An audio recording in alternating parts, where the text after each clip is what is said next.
did the impossible. She survived. 18 years, handcuffed, held captive in a backyard by a sex offender. An all-new interview about how you turn your terror into triumph. This makes me want to dance, doesn't it? The 2 daughters she gave birth to, now grown. How she feels about finding love today. And the unlikely video she wants everyone to watch to understand how you can save a life. Lessons for everyone about finding joy every day. Jaycee Dugard, Freedom, My Book of Firsts.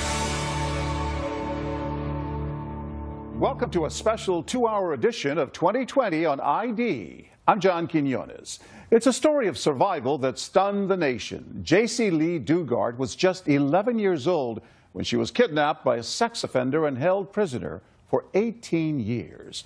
In 2011, 2 years after she was finally rescued, Jaycee sat down with Diane Sawyer. She had written a book, A Stolen Life, that recounted in stark detail what she had endured during her captivity.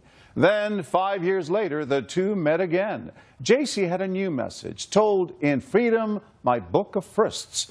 It was a call to action and a lesson in meeting each new day with hope. On any given day in America, you could be walking by someone whose story could change your life. See your next move. A young woman who seems to be in an ordinary, happy day. You pass by, no idea what she's endured. No idea that she was once a little girl taken captive by a sex offender, held prisoner for 18 years, surviving his rages, his abuse, giving birth to 2 children in a hidden backyard. This was Jaycee Lee Dugard when her childhood was stolen. This was Jaycee Lee Dugard 5 years ago when she talked to me after her rescue. My world changed in an instant. And this is Jaycee Lee Dugard today. Re-emerging out of her privacy with lessons she's learned in the past 5 years. Thank you. About transforming suffering into joy every single day. Oh, this is my favorite. An unexpected masterclass in resilience and renewal from someone who had to learn life's toughest lessons at age 11. Look at her. It's as if time stopped. Do you feel 35? 36. I'm 36. closer to 40. Oh. Say I look a little bit older, please. Sorry. I feel old. I feel like I've lived a lot of lifetimes, you know, and I don't really, I don't know, I don't really put an age to myself. When you look in the mirror, do you? Yes. You do? No, I mean, like, when you look in the mirror, do you? Yes. Even her face, in some ways, a constant reminder of the time stolen from her. All those years as a captive in a predator's backyard, a prisoner inside a shed. Your skin. No sun for 18 years. But you said your eyes are still very sensitive to light. Yeah, very, very sensitive to sunlight. A scar, invisible to the world. Scars she says she accepts in the life she now lives with her mother and her daughters, the one she gave birth to in captivity. I don't think there's anything inside me that isn't in anybody else. It's taken a lot of time, and it hasn't come overnight. You know, you have to put in the hard work and cry and for sure laugh about everything that you can. She says sometimes you can only find the light by looking straight through the dark memories. What it was like being in the backyard, it's always there in the back of my mind. Never really goes away. The backyard, that's always how you call it. The fences. The prison backyard. There is no way to tell you about the triumph of Jaycee Dugard today without taking you back. Hello? To those last moments when she was still a safe and happy little girl. An 11-year-old who loved her mom, her little sister, a cat named Monkey, and school and books and stories, and by holding on to the memory of everything she loved, survived and would triumph after a battle in a monstrous backyard, where a convicted sex offender let out of prison early Philip Garrido and his wife Nancy, kidnapped her, handcuffed her, imprisoned her, forced her to give birth outside. And over again, dozens of times, law enforcement would miss the easy opportunities to find and save her. For 18 years, she'd be forbidden to say her own name. So this is how her book, A Stolen Life, begins. Let's get one thing straight. My name is Jaycee Lee Dugard. I was kidnapped by a stranger at age 11, and I want Philip Garrido to know that I no longer have to keep his secret. You would never know what she survived, Oh, my pine cone? unless you notice how her face changes when she speaks of the past. And the charm around her neck, it's a pine cone. Back then, it was the last thing I touched. You know, the last grip on me. Now it's a symbol of hope and new beginnings, and that there is life after something tragic. It is June 10th, 1991. Jaycee Dugard wakes up in this house in Lake Tahoe, California, where her family's moved because it's a safe place to live. She's in the 5th grade and remembers worrying about the field trip coming up because she's so shy. Remembers dressing in her favorite all-pink outfit. And she remembers the mom she absolutely adores had to leave early for her work as a typesetter at a print house and didn't do something she said she would do. She said that she'd give me a kiss goodbye. She didn't. I wasn't mad. I just, thought I'd catch her when I got home, tell her, you got to give me a kiss next time, She also remembers there was something she had wanted to ask her mom. I wanted to ask my mom if I could shave for the field trip. Shave your legs? Yeah. Big question Didn't want to be for her. embarrassed. Yeah. Didn't want to be embarrassed. So that was the big question on my mind. She walks up the hill from the house to catch the school bus, the way her mother taught her, looking out for traffic. Walked up the side of the hill. That was the safe way to go against traffic. And halfway up, I thought, oh, somebody's looking for directions. A gray car pulls up. A man rolls down the window. And his hand shoots out, and I just feel numb. My whole body is tingly. I don't know what it's from. I fall back in the bushes. She had been paralyzed by a stun gun. I lost control of my bladder. I wasn't even embarrassed. No time to be embarrassed. On the ground, she feels something with sharp edges. That pine cone. The last thing she touches before she comes to, face down on the floor in the back seat of a car. I remember my throat felt very dry and scratchy and like I had been screaming, but I don't remember screaming.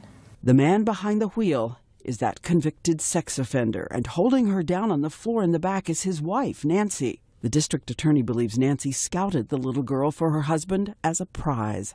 Did they say anything? Did you hear anything? No, not at first. After we were driving for a while, I heard the driver say, I can't believe we got away with it. And he started laughing. I think I blacked out again or something. It was like the most horrible moment of your life times 10.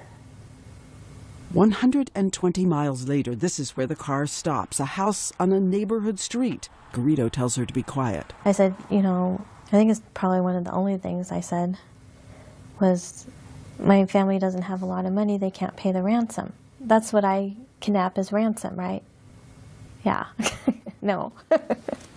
Not always.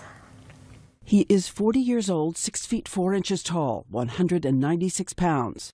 She is 11, 4 feet 6, 80 pounds. He takes away the pink clothes she dressed in that morning. The only thing she has left is a little ring shaped like a butterfly. She will hide from him for 18 years. There was a pallet on the floor, and then he said he'd be back later. And he shut the studio or the soundproof door and then the other door with the lock. You heard Remember that lock? Yeah. I can still hear it consciously or when I'm awake. Just some sounds and smells and just don't leave you. He warns her there are dogs outside, Dobermans. They'll attack if she tries to escape. She notices there's one window covered with bars and a towel. He leaves. At one point, you get up and you take your teeth and you pull a towel off. I wanted to see where I was. Yeah. I couldn't use my hands. And there was just weeds and some kind of fence. Naked, arms in handcuffs behind her back, she drifts in and out of sleep. crying? I didn't really want to because then you can't wipe them away. You know, then you get all sticky and, you know, I mean, that sounds awful, but, you know, I tried not to cry because I couldn't wipe them away or, you know, and then they get itchy. And She made a note to remember the sound of the train so it would help her mother find her. then later it was just listening to lawnmowers and airplanes, anything for human contact, I guess. I was so lonely. I felt so alone. And 120 miles away in those first hours, a mother who loves her daughter and will never give up is already on television making a plea. It's pretty, young, innocent child. Friends have been searching all day and evening. Police started searching the neighborhood. Police set up a roadblock and go door to door. Her classmates are out in the streets holding up signs. And it's time that she comes home. But all alone, on that first night, Jaycee Dugard decides to cling to something that will sustain her. The moonlight streaming through the towel reminds her of her mother and gets her through the night. We would always sit on the porch and we would debate whether the full moon or the crescent moon was the better moon. I always liked the full moon and she liked the crescent. And just always made me think of her. Do you remember the song you and your mom sang? Looking at the moon? Hi, you are the moon. How does it go? I forget. I love the moon and the moon Sees me. I see the moon and the moon sees me. God bless the moon and God bless me. When we come back, a Time that mother's she comes search. home. You were always there. You never left me. Parole officers, doctors who miss what is in front of them. And the story Jaycee Dugard will tell for all the victims of sex abuse. A story she says is his shame, not hers. Stare it down until it can't scare you anymore.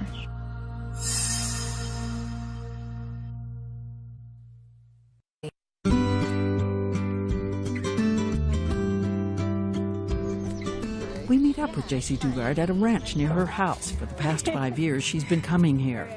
It's a kind of unexpected training ground for building independence. There's a riot of animals of all kinds. And then down here is the barn. There are even miniature horses. Good girl. Aurora is a speed freak. After all the obedience and forced submission for 18 years, she has had to learn the basics of becoming herself, how you make choices, and the ordinary interactions of buying something in a store. You want to see Darwin? No, thank you. Thank you. You too. And what about going out in crowds? That's easier. I prefer not crowds. Still. Yeah. She says the hardest thing to conquer is the terror embedded inside you, for instance, of strangers and what strangers can do. Okay. This is Philip Garrido. In a video obtained by ABC News, he is singing one of the songs he wrote. He told everyone he was a musical genius on the verge of a big break. He also claims to be a religious visionary, calling himself the Witness, rambling on about the Bible, saying he was chosen to hear the voices of demon angels in the walls, in the ground, and that he'll save the world. His first arrest was 1972 for raping a 14-year-old girl who was too afraid to testify, so the case collapsed. 5 years later, he took a woman into a rented storage container and raped her for 8 hours. He would be sentenced to 50 years in prison, but for some reason, the parole board decided to release him after just a quarter of that sentence was served. First week, in June 1991, the 11-year-old girl, handcuffed, arms behind her back, is aching, skin rubbed raw. Philip Garrido is her only human contact, and for those first few days he just comes, sits, tells her funny stories, brings her soda and fast food. A classic approach for a pedophile. Then one day, he brings her a treat, a milkshake. She is still in handcuffs. My first taste of pure evil. You knew it was pure evil? Yeah. It is the first day he rapes her. I mean, maybe I didn't register that and go, oh my God, you're evil. But your body and there's something inside of you that knows this is not right. The pain the abject fear. Afterwards, she remembers seeing a trail of ants make their way towards that untouched milkshake. At one point, he gives her a TV, tuned in to QVC. I would fall asleep to the sound of jewelry being sold, but at least it was talking. Her only company is a spider on the wall. She names Bianca. There was not a day that I didn't cry. I felt like there would never, ever be a day that I wouldn't cry again. Garrido threatened to sell her to other people, so she would promise to do more for him. And then, a month and a half after the first rape, he moved her to a new shed and put the stun gun out on the table where she could see it. He told her demon angels, voices in his head, had revealed that she was supposed to help him with his sexual problems. And that you were saving other little girls. Yeah. Yeah, how stupid is that? He cuts out pornography, dresses her up in makeup, mascara, tight dresses. Snatching a little girl and then making her dress up. You know, it's all about control for him, for these other freaks that do this. She has written how he smoked methamphetamine and began the 24-hour marathons of sexual abuse. I remember one night when he dressed me up. She remembers looking in the mirror. All I saw was a frightened girl who I didn't even recognize, with mascara running down her cheeks and the saddest face I had ever glimpsed staring back at me. She's afraid what he'll do if he sees her tears. I did not want to provoke the sleeping dragon. Are there things from the backyard that you still can't confront, that you have not written, that you have not even allowed yourself to say? No, I've let it all out, because you can't keep that kind of stuff inside. It is not her shame. Those things happen to her. They're not who she is. This is Jaycee Dugard's therapist, Dr. Rebecca Bailey, who says you have to stare fear in the face until it cannot hurt you anymore. She wrote again about the sexual abuse. Did you ever feel like saying to her, don't write it anymore, don't talk about it anymore, let that go? No, because I think one of the most important things of working with survivors of abduction is allowing them to have choices in every single thing they do. So I never thought she wrote too much about it or too little. I think she wrote just what she needed to do for her. What's the most haunting memory? That lock, hearing the lock. I know I said that earlier, but for some reason that. And the bed, it was a squeaky bed. Squeaky pull-out bed. I guess the noise, the sounds. It's weird what sticks in your head, but sounds. How did you stay sane?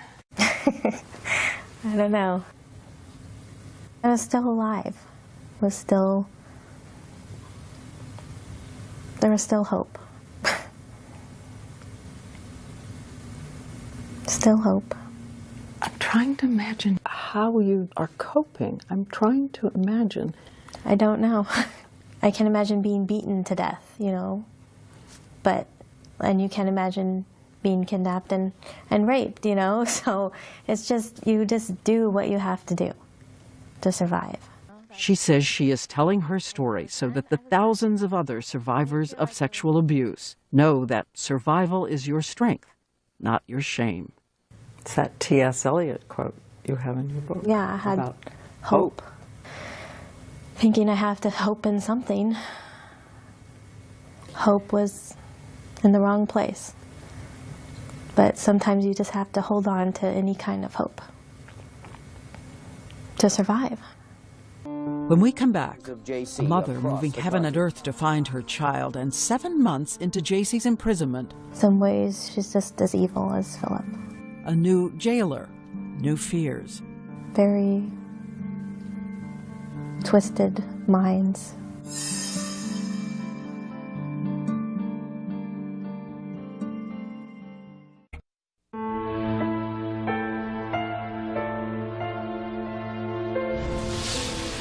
As we said, for 7 months, the only human being Jaycee Dugard would see was the man who was coming to rape her.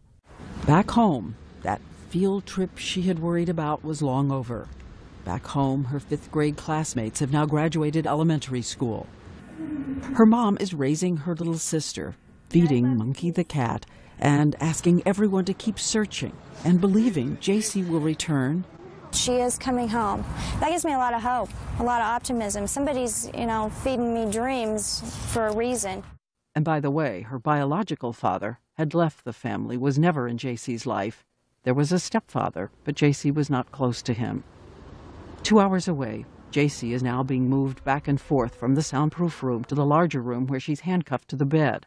Her only company, a spider, she names Bianca. Then one day, 7 months in, Garrido says there is someone he wants her to meet, and he wants them to be friends.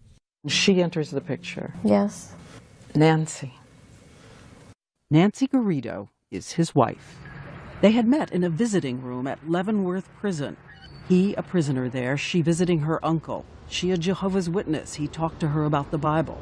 She became his partner in the hunt for little girls. She was the other person in the car that day, the one who pinned Jaycee Dugard to the floor after the two of them had stun-gunned and grabbed her. Now, when she first walks in, she brings a purple bear. In days to come, a Barbie doll, chocolate milk. I was so lonely. I craved any kind of attention. I wanted her to like me. Because I felt like if she doesn't like me, then I'm going to get in trouble. Jaycee remembers using the cartons from the chocolate milk to try to make furniture for her Barbie. Nancy starts bringing me meals. There's a TV over there, so I could watch TV as long as it was low. she told you she was sorry what they had done to you? Mm-hmm. She told me that she cried too. In some ways, she's just as manipulative because she would cry and say, "I can't believe that he did this. I wish he would have got a headache that morning that he took you." And she knew everything. Yeah, she knew everything. Everything.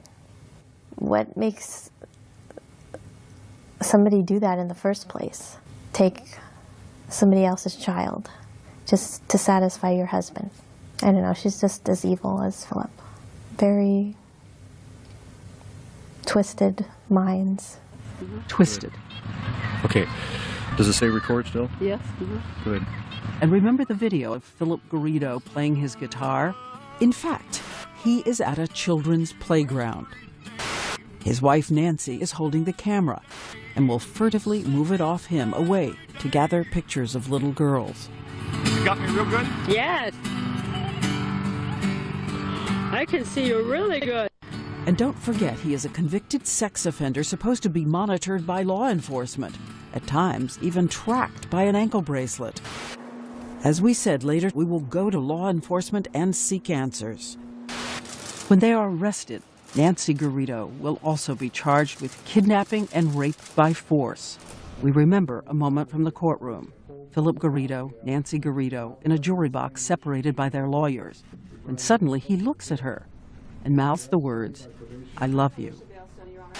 And like her husband, Nancy Garrido will use manipulation on their 11-year-old prisoner, alternating motherly concern with coldness and cruelty. Jealous. Very jealous of me for some reason.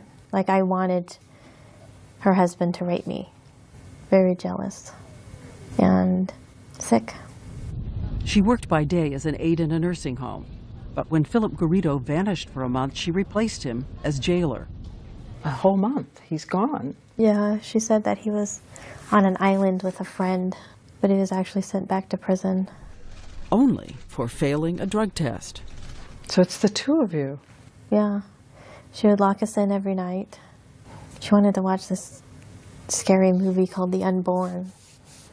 It was awful. It was very scary. And then she would leave in the morning and lock the door.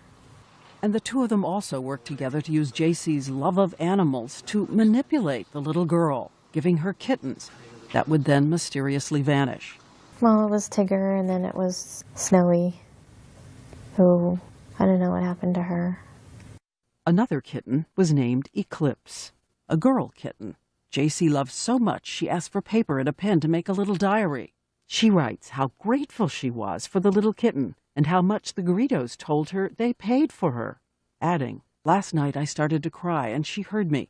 She came to me and sat next to me, and after that I felt a little better. She means more to me than my own life. I see her love for me. And every entry is studied with a little heart on a string, like a balloon. The little kitten Eclipse would also disappear during one of Garrido's drug-filled runs. Garrido happened to notice that his captive had signed her name, Jaycee, on that journal. I actually wrote my name, Mm-hmm. and I tore it.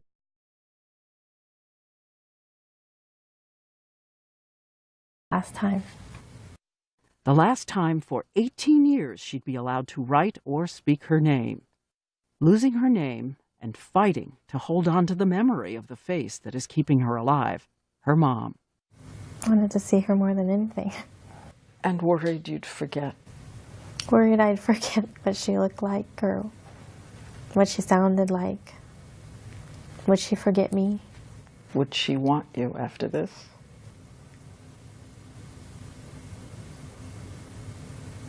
Yep. Being a mom now, you know, I know that she never forgot about me because I can never forget about my kids. But, you know, when you're a kid and you think you're easily forgettable. And her mother, Terry, is also fighting to hold on as 1 year passes, and then a second. She's alone except for her own family and friends, some of whom quit their jobs to help her. On TV, she shows Jaycee's room untouched since her disappearance. It's where Terry says she goes to pray every night. Even though she's not here, she's still in my heart. And when 34 months have passed, 1,029 days since Jaycee Dugard was kidnapped, sometimes the handcuffs would come off. Do you remember the day you weren't handcuffed anymore? I don't remember the exact day. Just all of it. I don't know if it was all of a sudden. It was over time. But she would still always be locked in a bolted room. One night, the Garridos are with her. They are watching the 10 Commandments on TV. For the first time, they bring her cooked food, corned beef and cabbage. It's Easter, 1994. And then they tell you they think you're pregnant. Yeah. 4.5 months pregnant, 13 years old. When we come back, Jaycee recounts the ordeal of giving birth. You're in labor and there's nobody there. Just scared. It was terrible pain. Didn't know what was going on. And a new fear. He held her in a chair and prayed that he would never hurt her. Stay with us.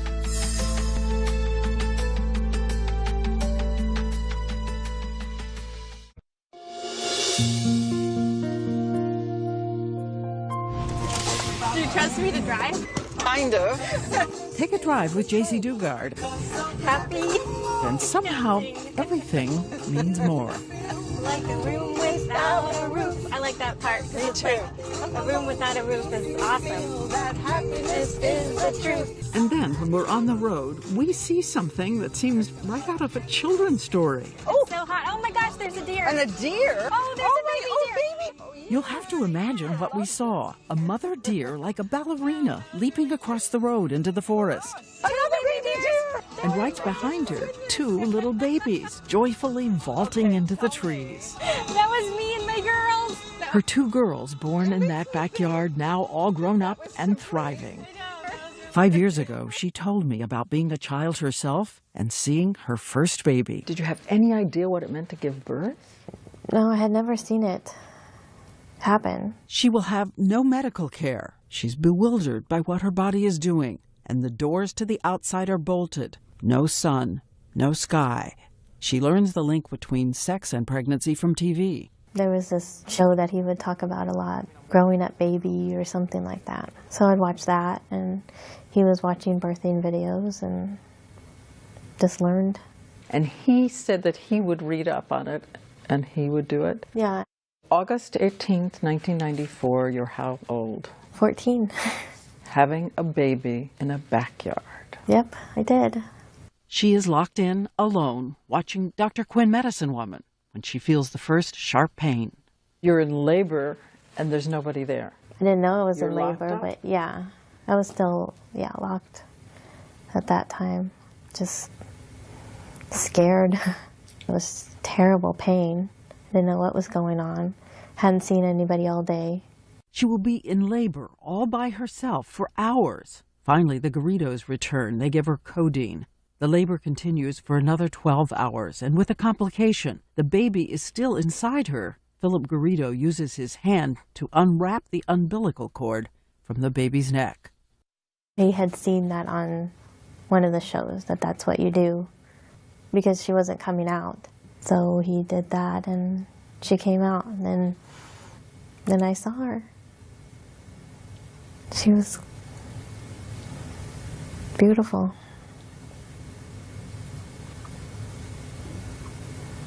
I felt like I wasn't alone anymore.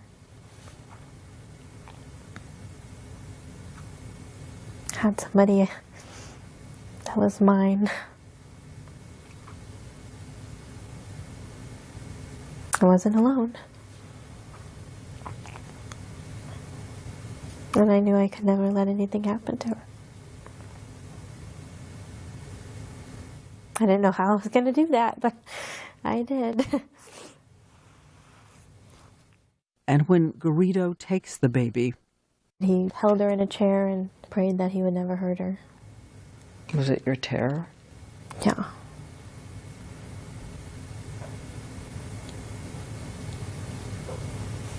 Every day. no doctors to help, no experience, no nutrition. As a 14-year-old girl breastfeeds her baby and cares for her as best she can. And impossibly, 3 years later in that same backyard, she will once again give birth, survive, and so will her second little girl. And I have a second person to love and to love me. She now has 2 children locked in a room with her. She will breastfeed a total of 6 years straight and watches TV to learn everything she can about being a good mother. Years into her ordeal, for the first time, she will be given a tiny measure of freedom. Garrido builds a fence walling off the entire backyard and places a little tent outside. And one day, she writes, she gets to walk outside for the first time in 6 years.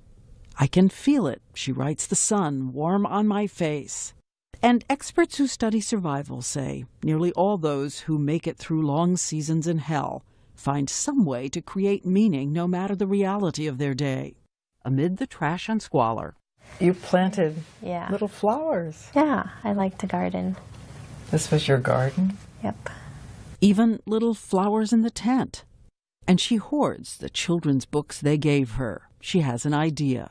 For her girls, she'll create a little school. We had math, social studies, English, and history was the other one. And I would teach them the best I could. I only had a 5th grade education, so my math wasn't my strongest suit. In a secret act of defiance, she saves little scraps of paper and begins writing a journal she manages to hide from him. Sometimes it still sounds like a child. I would live in my own world, and I would have superpowers, like the power to heal people and animals. Sometimes she wonders if out in the world there could be a soulmate for her. The physical abuse was all I knew. But things that I saw on television were so different. And, I don't know. Look at this. I would search the world for the top teachers if I could get out of here, and psychologists and doctors. And I would organize, and we would open a free clinic for homeless people to come and interact with animals. Time on my hands to think about things I would do. Her daily life is dependency, isolation, drowning in his manipulation and control, and the constant insistence for her and the girls there is only danger outside the fence in the unknown. Jaycee Dugard writes Garrido often erupts with anger, inexplicable rants about her behavior, which she keeps trying to alter in order to subdue his moods. She says she had to study his rages, his demands, and writes about animals in the wild that play dead to survive. I was a predator and prey, very much prey, obviously. But predator too, I really had to analyze him and stay alert, stay sane. And then one day, Garrido tells her she has to help him make Nancy feel better. So he's decided that from now on, Nancy will be the girl's mom. Jaycee is just to be the sister. She has nothing of her own. She later writes in her journal, I want to be free to come and go as I please, free to say I have a family, free. Free to have my family. And next, the great mystery. Why didn't she try to escape? Did you think about taking those two girls and running?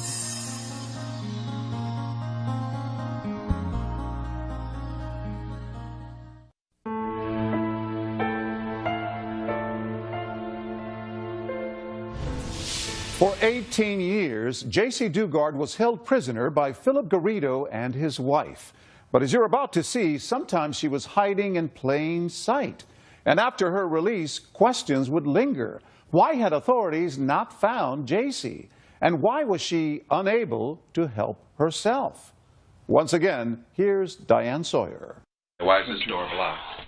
You're looking at a home movie the Garridos made of a parole officer going through their house. One of the 60 regular visits parole officers will make to check up on a sex offender. The voice you hear is Nancy Garrido taunting the officer.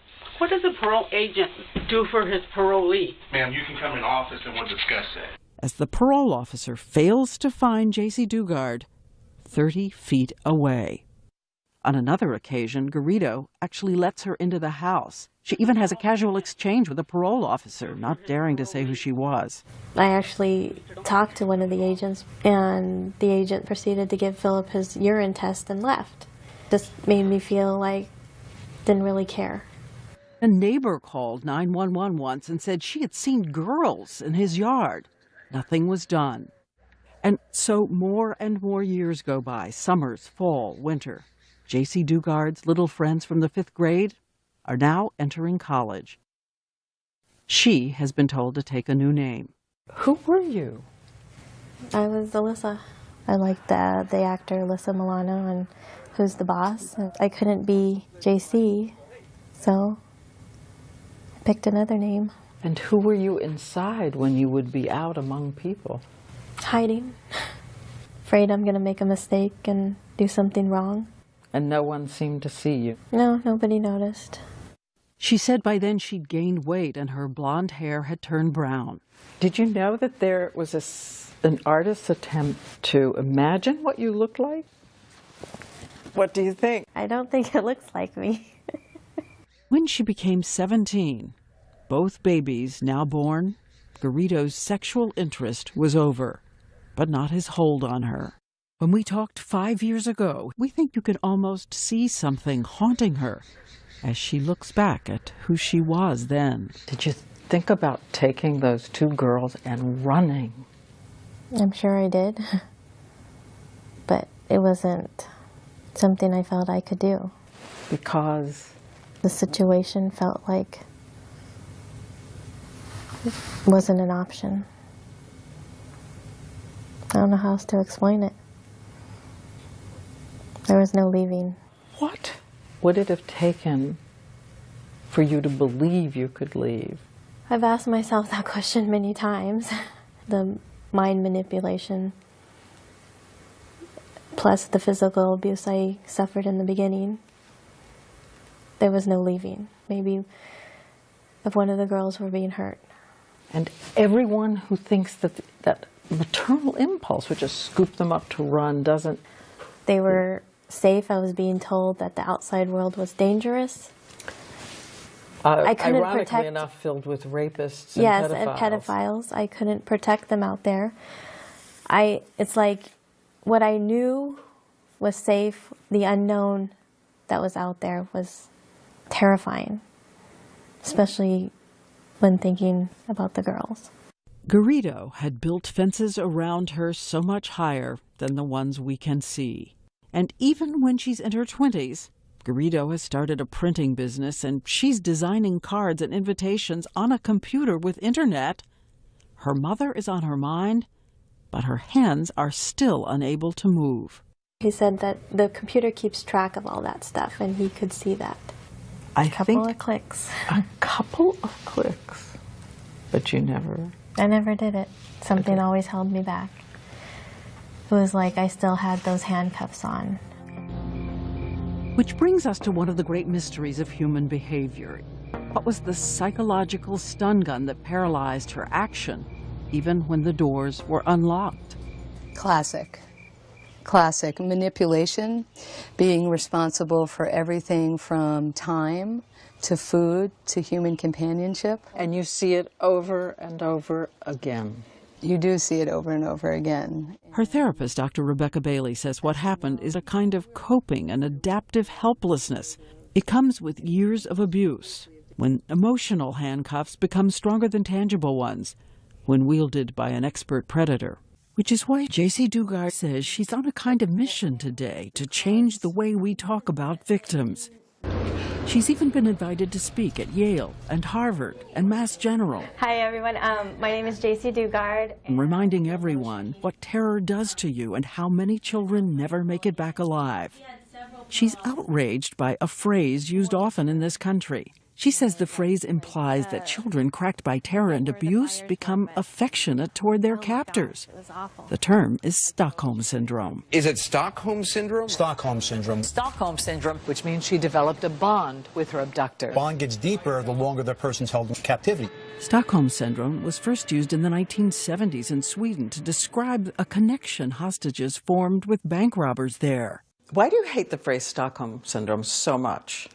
Well, it's degrading. Having my family believe that I was in love with this captor and wanted to stay with him. I mean, that is so far from the truth that it makes me want to throw up. You know, it's disgusting. I adapted to survive my circumstances. There's just no other way to put it. What was he to you? He was always my captor, you know. I never forgot that. Never forgot that.